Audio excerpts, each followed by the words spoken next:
Magna वहाँ पर अकेली थी कि तभी वहाँ पर बहुत सारे स्नेक्स उसके ऊपर अटैक कर देते हैं। चाओ किसी तरह उसे बचा लेता है। चाओ अपने अंकल को भी बताना चाहता था कि स्कूल के अंदर बहुत सारे सांप हैं, लेकिन इससे पहले उसके अंकल वहाँ पर आ पाते सभी सांप वहाँ से जा चुके थे। अब क्योंकि इतने सारे स्नेक्स स्कूल के अंदर थे, इसलिए वो दोनों डिसाइड करते हैं कि वो चीफ गेस्ट और चेयरमैन को सब कुछ बता देंगे। चाओ उनकी तरफ जल्दी से भागता है, लेकिन इतना बड़ा सच सुनने के बाद भी कोई उन दोनों की बातों का यकीन नहीं करता और उन्हें स्कूल से रस्टिकेट कर देते हैं। चाओ स्कूल के माइक से सबको अनाउंस कर देता है कि स्कूल में बहुत सारे जहरीले सांप हैं, जिसके बाद स्कूल में भगदड़ मच जाती है। इवेंट ऑर्गेनाइजर सभी को शांत करने की कोशिश करता है, लेकिन अब बहुत देर हो चुकी थी। बड़े वाला सांप यानी कि वो बुआ उसके सिर के जस्ट ऊपर था और वो उसे खा जाता है और इतनी हलचल से सभी सांप एग्रेसिव हो जाते हैं और सभी पर एक एक करके अटैक करने लगते हैं, जिसमें काफी सारे स्टूडेंट मारे जाते हैं। ली मैग्ना सभी को समझाने की कोशिश करती है कि वो सभी शांत रहें और धीरे धीरे बाहर की ओर बढ़े, लेकिन बुआ उन सभी को एक एक करके जिंदा खा रहा था। ली मैग्ना और उसके दोस्त पीछे रह जाते हैं और बाकी बच्चे बस में बैठकर वहां से निकल जाते हैं। चाओ को पता था कि ली मैग्ना पीछे रह गई है, इसलिए वो उसे बचाने के लिए जाता है। मैग्ना ने खुद को और अपने दोस्तों को अंदर ही लॉक कर रखा था। चाओ के पीछे पीछे वो बुआ भी आ जाता है। वो उसे खाने ही वाला था कि तभी उसके अंकल आकर उसकी जान बचा लेते हैं। अब उन दोनों को एक बिल्डिंग से दूसरी बिल्डिंग में जाना था, जिसके लिए वो एक वायर का सहारा लेते हैं और बुआ जस्ट उनके नीचे होता है। सब कुछ ठीक चल रहा था कि तभी वायर के दोनों तरफ स्नेक्स आ जाते हैं और उनसे बचने की हड़बड़ी में चाओ का फोन बुआ के सिर पे गिर जाता है। क्योंकि वो सभी काफी ऊंचाई पर थे, इसलिए सांप वहां पर पहुंच नहीं पाता और वो दोनों किसी तरह वहां से बच निकलते हैं। ली मैग्ना चाओ को जिंदा देखकर बहुत खुश होती है और हम उन दोनों को एक दूसरे के साथ बातें करते और घुलते मिलते देखते हैं।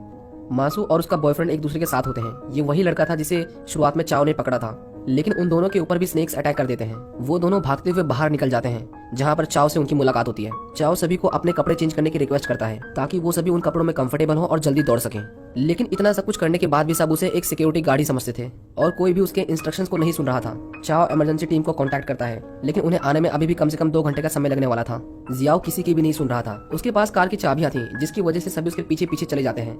चाओ उन्हें बाहर जाने से रोकता है, लेकिन कोई भी उसकी नहीं सुनता। लेकिन उनके बाहर निकलते ही सांप एक एक करके सभी को खाने लगता है। वो सभी जल्दी से अंदर की ओर दोबारा भागते हैं, लेकिन वो गेट बंद नहीं कर पाते। बोआ उनका पीछा करता है, लेकिन उनके सामने बहुत सारे जहरीले सांप होते हैं, जिसे किसी तरह पार करके वो खुद को कमरे के अंदर बंद कर लेते हैं। लेकिन बोआ को ज्यादा समय तक होल्ड कर पाना पॉसिबल नहीं था। वो सभी वहाँ पर रखी चादरों की रस्सी बनाकर बिल्डिंग से नीचे आ जाते हैं, लेकिन चाओ अभी भी बुआ को रोके हुए था। वो बिल्डिंग से कूद जाता है, लेकिन नीचे खड़े लोग उसे पकड़ लेते हैं, जिसकी वजह से उसकी जान बच जाती है। वो सभी दूसरी बिल्डिंग में आ जाते हैं, जहाँ चाओ को जियाओ जी पर बहुत गुस्सा आता है, क्योंकि उसकी वजह से सभी की जान खतरे में आ गई थी। मासो और चाओ के बीच में बहुत ज्यादा बहस होती है, लेकिन इसी बीच बुआ उनके ऊपर दोबारा से अटैक कर देता है। वो सभी रेफ्रिजरेशन रूम में छिप जाते हैं। बुआ उनके पास तो आता है, लेकिन बहुत ज्यादा ठंड होने की वजह से वहाँ से चला जाता है, लेकिन वहाँ पर बहुत सारे जहरीले सांप थे। चाओ अपना दिमाग चलाता है और रूम का टेम्परेचर बहुत कम कर देता है, जिसकी वजह से सांप अपने आप को ठंड से बचाने के लिए सिमट जाते हैं। एक एक करके वो सभी वहाँ से निकलने लगते हैं, लेकिन मेघना को सांप घेर लेते हैं। उसे बचाने के चक्कर में चाओ को सांप काट लेता है। मेघना किसी तरह चाओ को वहाँ से बाहर निकालती है और उसकी बॉडी से पॉइजन निकाला जाता है। चाओ थोड़े समय के लिए बेहोश रहता है, लेकिन कुछ देर बाद उसे होश आ जाता है और वो ठीक हो जाता है। अब उनके पास कोई और चारा नहीं था, वो बस रेस्क्यू टीम का वेट कर सकते थे। मेघना चाओ से पूछती है कि तुम एक सिक्योरिटी गार्ड कैसे बने, जिस पर चाओ उसे बताता है कि जब वो छोटा था तो उसकी मदर उसे जन्म देते वक्त ही मर गई थी और उसके फादर को एक जहरीले सांप ने काट लिया था। समय रहते वो उनकी दवाई नहीं करा पाए, जिसकी वजह से उनकी डेथ हो गई और अब वो अपने अंकल के साथ यहाँ पर सिक्योरिटी गार्ड की जॉब करता है। जियाओ जी और मासो उन दोनों का मजाक बना रहे थे, लेकिन वो उन्हें इग्नोर कर देते हैं। वो सभी काफी परेशान थे, लेकिन उन सबको पता चलता है कि लैंड स्किड होने की वजह से रेस्क्यू टीम को आने में और 5 घंटे का समय लगेगा। वो सभी घबरा जाते हैं, लेकिन जियाओ जी उन्हें कहता है कि उसके पास 7 सीटर वैन है। वो प्लान करते हैं कि थोड़ी देर बाद वो सभी वहाँ से निकल जाएंगे।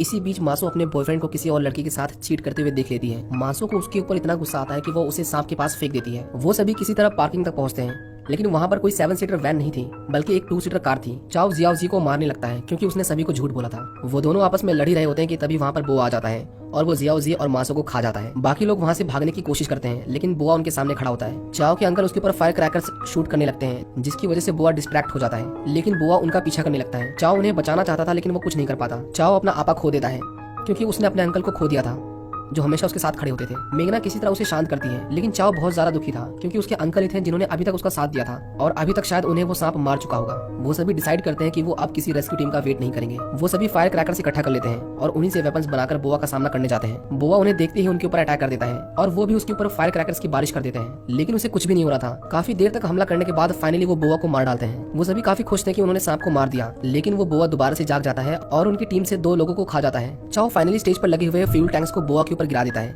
और मेघना को सांप को जलाने के लिए कहता है, लेकिन उसके साथ चाओ भी मारा जाता। इसलिए मेघना ऐसा नहीं करना चाहती थी, लेकिन ऐसा ना करने पर वो कई लोगों को मार डालता। इसलिए मेघना उस सांप को आग लगा देती है, लेकिन मरते मरते वो चाओ को खा जाता है। वो सांप तड़प तड़प के मर जाता है, लेकिन कुछ देर बाद चाओ उसके मुंह से बाहर निकल आता है, क्योंकि बुआ ने अभी तक उसे निगला नहीं था। उसके सभी दोस्त उसे जिंदा देखकर बहुत खुश होते हैं। कुछ ही देर में उन्हें पता चलता है कि चाओ के अंकल भी जिंदा हैं। चाओ उन्हें देखकर बहुत खुश होता है और हम देखते हैं कि अगले सुबह रेस्क्यू टीम वहाँ पर आ जाती है और वो बचे हुए लोगों की हेल्प करती है। चाओ मेघना को शादी के लिए प्रपोज करता है और इसी के साथ ये मूवी यहीं